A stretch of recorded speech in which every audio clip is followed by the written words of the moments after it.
सन 1526 से लेकर 1857 तक भारतीय उपमहाद्वीप में मुगलों ने शासन किया। मुगल वंश की शुरुआत करने वाला और पहला मुगल बादशाह बाबर था, जो उज़्बेकिस्तान से भारत आया था। आगे चलकर इस वंश में हुमायूं, अकबर, जहांगीर, शाहजहां और औरंगजेब जैसे बादशाह हुए। वीडियो को पूरा आखिर तक ज़रूर देखना। आप मुगलों के बारे में 10 ऐसी बातें जानोगे जो वाकई आपको हैरान कर देंगी। नंबर 1, मुगल काल में अपराधी को मृत्यु दंड देने का जो आम तरीका था वो बड़ा ही भयानक था। अगर किसी को मौत की सज़ा सुनाई जाती तो उसे ज़मीन पर लेटा दिया जाता और हाथी अपने पैरों से उसका सीना तोड़ देता या उसका सर कुचल देता। नंबर 2, कोहिनूर के बारे में तो आप सभी जानते ही होंगे। आज मैं आपको उससे भी बहुमूल्य चीज़ के बारे में बताता हूँ जो कभी हमारे हिंदुस्तान में थी और जिसके बारे में आज ज़्यादा लोग नहीं जानते। तख्ते ताऊस, जो कि हीरे जवाहरातों से जड़ा एक बेशकीमती सिंहासन था जिसे बादशाह शाहजहां ने बनवाया था। इसमें ठोस सोने के 6 पाए थे। इसमें जवाहरात, मोतियों और नीलम से जड़े 2 मोर थे। ताऊस अरबी भाषा का शब्द है जिसका अर्थ मोर होता है, इसलिए इसे मयूर सिंहासन भी कहा जाता था। तख्ते ताऊस की कीमत 17वीं सदी में भी करोड़ों में आकी गई थी और इसे बनाने में 7 साल लगे थे। सारा सिंहासन बेशकीमती रत्नों, मोतियों और सोने का बना हुआ था और इसे बेहद खास मौक़ों पर ही बादशाह के लिए राज दरबार में लाया जाता था। तख्ते ताऊस पहले आगरा के किले में था, बाद में इसे दिल्ली के लाल किले में लाया गया। इतिहास में ऐसा अद्भुत तख्त ना तो शाहजहां से पहले और ना ही उसके बाद किसी राजा महाराजा ने बनवाया।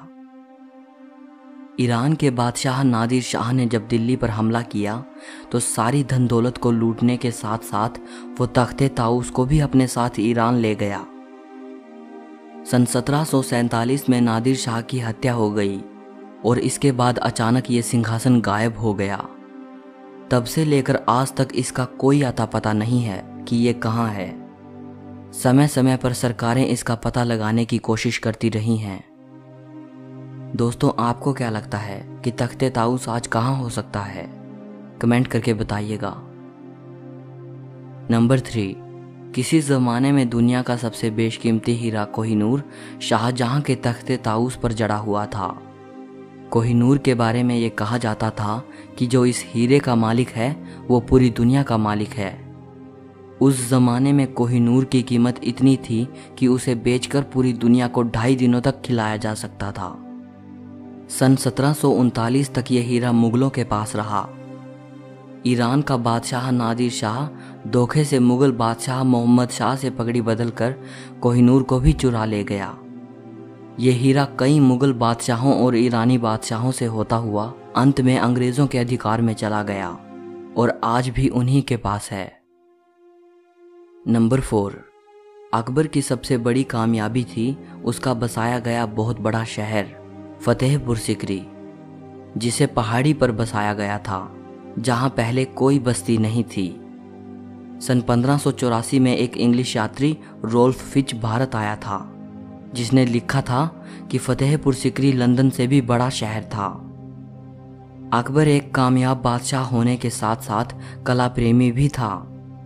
इस शहर का निर्माण अकबर ने अपनी निगरानी में करवाया था और अकबर ने खुद इसका नक्शा बनवाने में मदद की थी।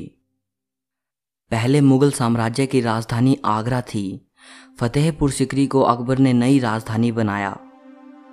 फतेहपुर सिकरी 1570 से लेकर 1585 तक मुगल साम्राज्य की राजधानी रहा और पानी की कमी की वजह से सिर्फ 15 साल में ही यह शहर छोड़ दिया गया और राजधानी को फिर से आगरा ले जाया गया।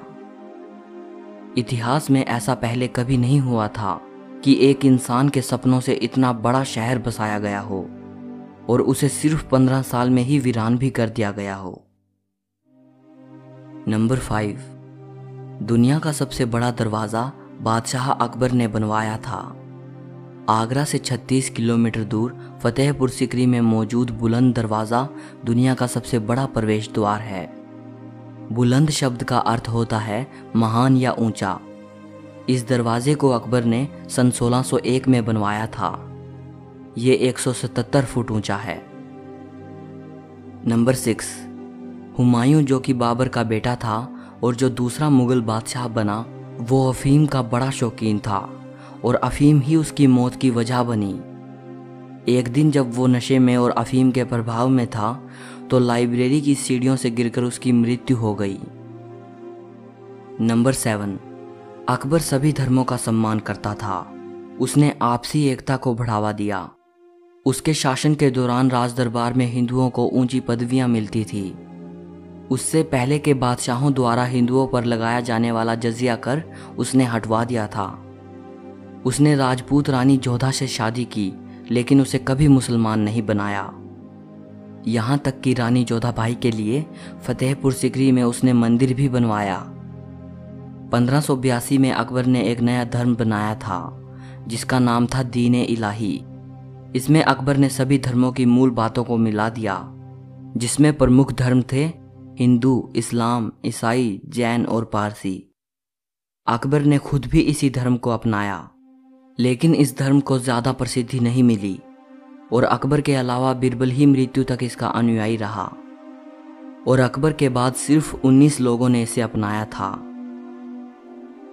नंबर 8, सभी मुगल बादशाहों में सिर्फ औरंगजेब ही अकेला ऐसा बादशाह था जो अपने इस्लामिक नियमों के चलते शराब नहीं पीता था, लेकिन साथ ही उसे मुगल इतिहास का सबसे क्रूर बादशाह भी माना जाता है।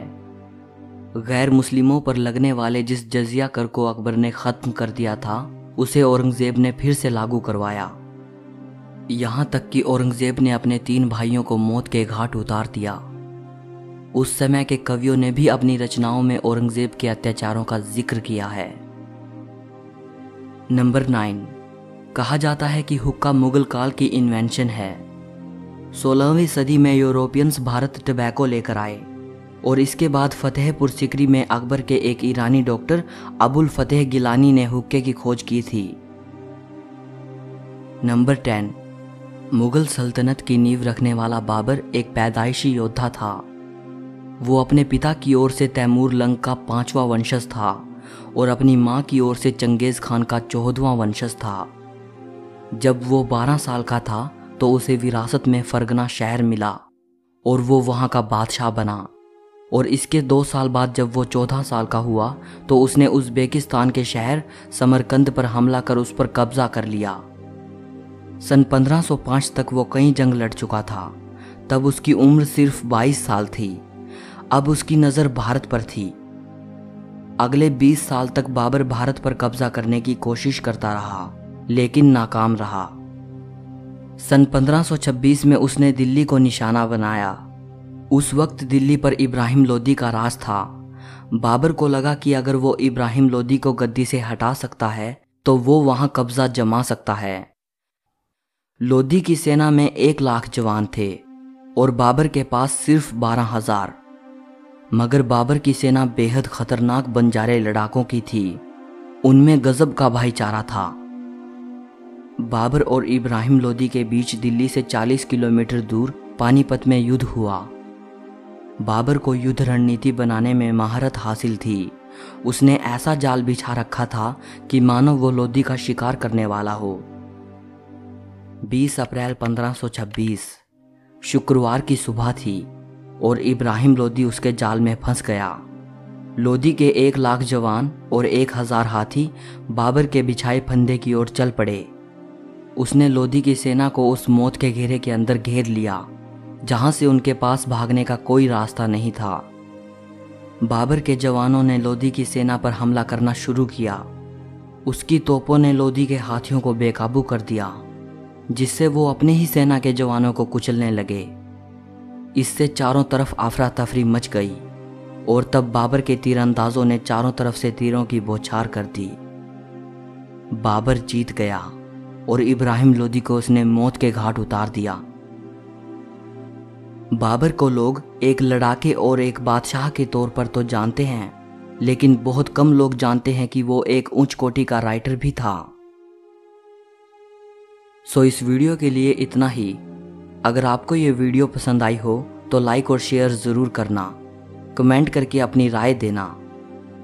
और अगर आप हिस्ट्री और फिलॉसफी से जुड़ी ऐसी ही अमेजिंग वीडियोस देखना चाहते हो तो चैनल को सब्सक्राइब करके घंटी को दबा देना।